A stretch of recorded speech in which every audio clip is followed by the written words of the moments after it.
Mas olha só, nesse período de altas temperaturas, com o termômetro marcando mais de 30 graus, a Samara sabe bem disso, a hidratação é primordial. E é que o calor excessivo pode causar deficiência nutricional, modificação da função intestinal, deixar a pele rugosa com aparência de ressecada, causar rachaduras nos lábios, entre outros sintomas. Pois é, e para evitar esses problemas, a ingestão adequada de líquidos é importantíssima. E para falar, claro, sobre esse assunto, vamos conversar agora com a nutricionista Mariana Caldas. Bom dia, que a gente recebe já agradecendo, né? Bom dia. Muito bom dia, Mariana. Seja bem-vinda ao Balanço Geral. Bom dia, muito obrigada também pelo convite, né? Perdão, ela por estar aqui. É que a gente fica assim ansioso para falar sobre esse assunto, porque a gente está no verão, essas temperaturas lá em cima, e a gente vê aí os postos de saúde, as urgências, eu estava conversando aqui com a Samara, ficam lotadas de pessoa com desidratação, com sintomas como diarreia, vômito. É comum nessa época e aí tem a ver com essa questão da desidratação? Com certeza. Quando a gente tem diarreia, assim, muito recorrente, a gente sabe que além da questão das fezes, a gente acaba perdendo bastante líquido junto, né? Então, sim, contribui para a desidratação. E é importante salientar que não só o cuidado com a ingestão devida de água e de líquidos, né, que contribui para uma melhor hidratação, mas também a gente ter cuidado com relação à higienização dos alimentos, ao preparo dos alimentos e fazer com que minimize os riscos de contaminação para que evite as intoxicações alimentares. E aí a gente já alerta para isso. As altas temperaturas, elas acabam deixando aqueles alimentos mais abafados, né? Eu mesmo, né, que trago a alimentação do dia inteiro, tem que ter cuidado também refrigerar, porque aí uma proliferação de bactérias é perfeito para essa intoxicação, é isso? Com certeza. Então, manter os alimentos na temperatura adequada. Cada alimento tem a sua temperatura de acordo com a sua preparação. Então, se for um alimento que seja numa temperatura mais elevada, manter ele numa temperatura refrigerada e, ao fazer o consumo, você vai lá e esquenta novamente, né? No caso, se já foi preparado. E se não, de preferência, alimentos frescos. Então, fazê-los no momento do consumo, para evitar justamente esse risco aí de mudança de temperatura e, assim, a proliferação das bactérias. Olha, a Samara entregou o jogo aqui, ela é marmiteira, né? Eu sou testemunha, de vez em quando vou lá pegar um lanchinho com ela, porque ela todo dia traz a marmita. Doutora, há uma preocupação, né, com as crianças, principalmente. Elas apresentam mais do que outras faixas etárias, esses sinais de desidratação? Então, criança, a gente precisa educá-las, né, desde o início a beber água de forma correta, assim, porque criança, assim, gosta de brincar, então tá ali na animação, na brincadeira, no que ela acha interessante. E, às vezes, beber água não é tão interessante porque você fica ali, a mãe, o pai, as pessoas do convívio, beba água. E aí a criança acaba tendo que deixar a atividade dela para poder fazer aquilo. Então, é interessante você orientar a criança da importância dela beber aquela água, dos riscos que podem trazer. Claro que ela não vai ter um entendimento como nós adultos temos, mas é importante sim, porque além da questão do hábito de beber água, as temperaturas estão bastante elevadas, então elas acabam sendo acometidas a esse risco também, inclusive porque, falando ainda sobre a questão da diarreia, das intoxicações alimentares, as crianças são um público bastante propício a isso, devido que elas não têm uma correta higienização das mãos com frequência, como nós temos por ter o entendimento. Então, é importante orientar e ficar de olho também, né? Porque a criança não vai, por si só, desempenhar toda essa artimanha aí.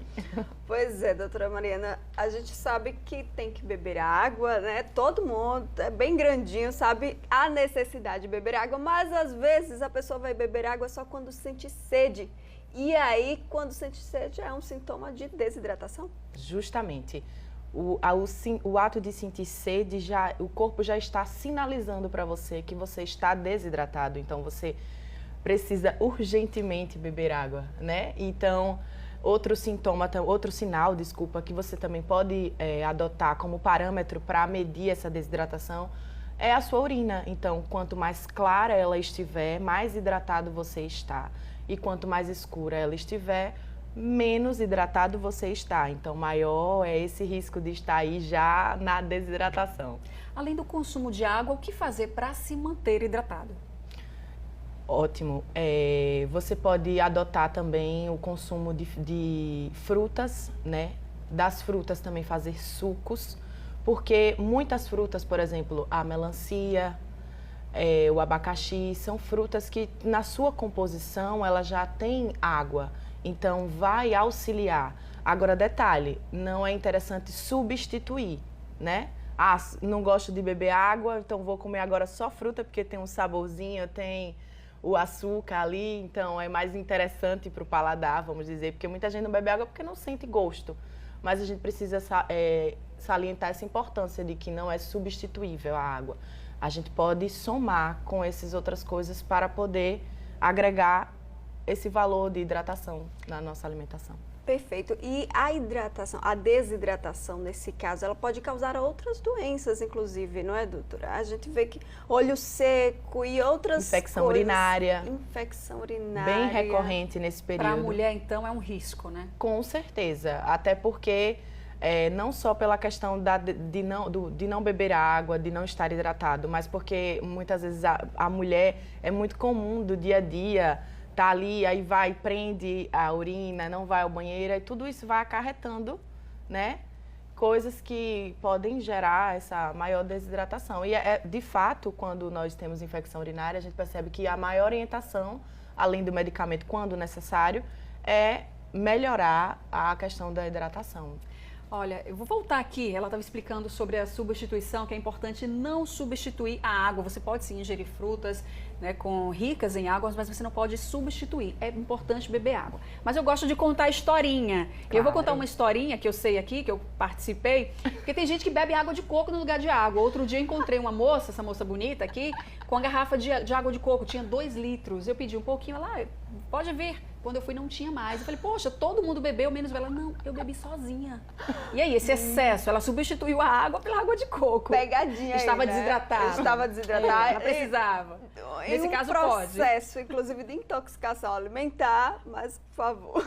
Então, é comum, a gente já cresce com essa cultura de tô com algum problema gastrointestinal, vou beber água de coco para ajudar a limpar, né? E aí sim, válido, porém a gente não indica que substitua, como já havia falado anteriormente, e assim, vai trazer algum risco, a pessoa pode ter algum problema por conta desse exagero, dessa água de coco toda que foi consumida de uma vez.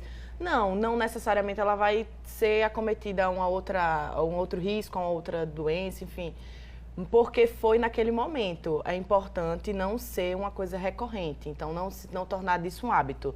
Ao invés da água, beber água de coco.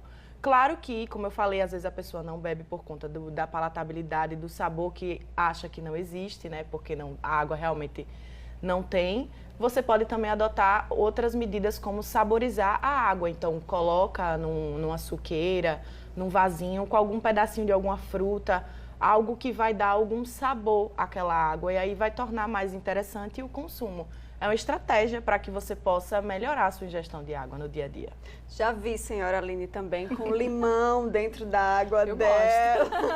Água saborizada com limão. Também grande quantidade, né? É bom, é para alternar, né? Para tornar assim mais atraente o hábito de beber água. Muito obrigada pelos esclarecimentos, pela participação aqui. Eu não abro mão, não saio de casa sem a minha garrafinha, tá? Tem 1 litro, eu tomo todinha enquanto estou sentadinha aqui na TV.